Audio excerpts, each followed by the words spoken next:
Alright, here we are at Super Duty Service. We're getting ready to do a bubble test on this Blackwater engine. Make sure the blown cylinder is not actually due to a faulty injector seal. Go for it. Here we go.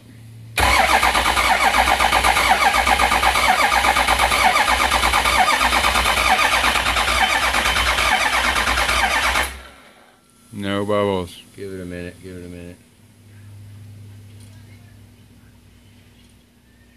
Here we go. One more. A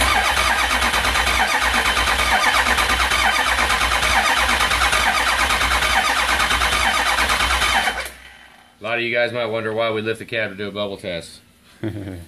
We know it's coming out. Just make sure what cylinder. Make sure we're not putting in a bad injector also.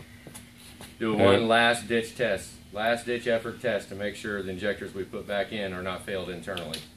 Just covering all our bases.